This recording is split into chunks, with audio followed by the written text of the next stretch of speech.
Ousmane, bonjour à tous. Allez, c'est parti pour la revue de presse. Pas de tension de trésorerie au Sénégal, c'est peu de dire que le ministre de l'économie, des finances et du plan n'est pas alarmé et les confrères s'assurent de lui répercuter ce sentiment à tout le moins de puissance ou de confiance.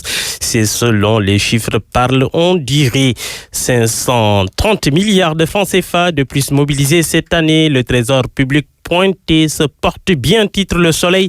700 milliards disponibles au trésor. Amadou Ba décline le tableau de bord de la comptabilité. Soupir Vox Populi qui s'arrête avec cette interrogation. Vont-ils s'étaler ou rebondir? En tout cas, le confrère note que Amadou Ba clôt ainsi chiffres à l'appui le débat sur l'état des finances publiques entretenu par Mamadou Lamine Loum, les Sonko et consorts. Tant que c'était les opposants crédités d'un esprit revanchard, les financiers de l'État du Sénégal laissaient le soin à leur service de démentir. Mais lorsque l'ancien ministre des Finances, Loum, s'y est mis, en homme du sérail, il fallait s'attendre à la réponse de son alter ego, Amadou Ba. Voilà qui est fait pour le journal. Amadou Ba ne veut plus laisser les rumeurs courir les rues.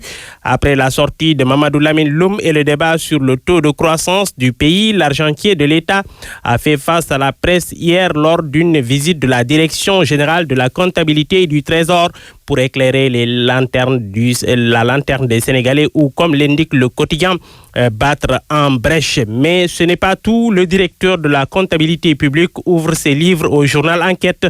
Dans ce journal, Cheikh Tidiane Diop assure qu'un montant de plus de 2 000 milliards de ressources a été mobilisé en 2018 contre seulement 1664 milliards de nos francs en l'an 2017. Les recettes fiscales et non fiscales sont estimées à 865 milliards en 2018 contre 825 en 2017. Le service de la dette note aussi une variation positive.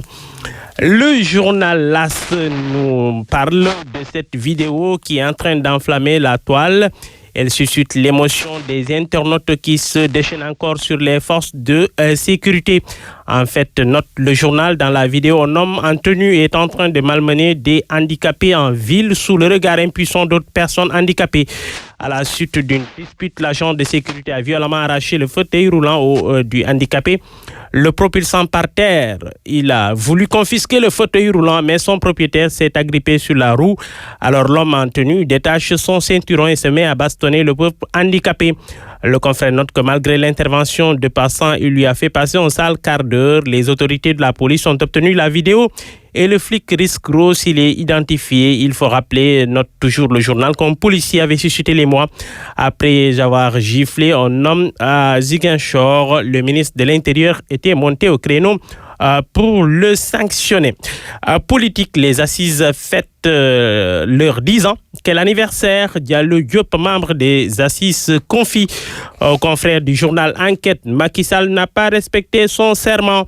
À sa page 2, Sud Quotidien fait la chronique d'une charte allergique au régime, de l'impasse post-électorale et la crise sociale de 2007 à la charte de la reconstruction et du renforcement de la République. La charte royalement ignorée par les tenants du pouvoir. Ancien acteur des assises nationales, Maguette Thiam, ancien secrétaire général du PIT. Pour lui, le contexte qui a conduit aux assises a changé. Ousmane Badiane note que Ousmane Badiane, le chargé des élections de la Ligue démocratique, la LD, note que l'esprit des assises doit être pérennisé.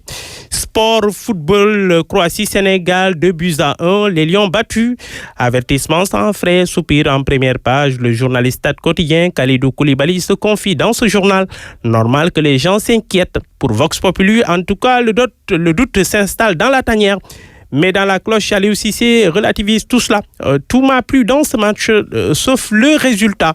Match, une défaite, un espoir. Le quotidien note qu'il y a eu défaite, mais aussi du positif. Les Échos plus enthousiasmés notent que les Lions de Cissé séduisent enfin Diomansy Kamara.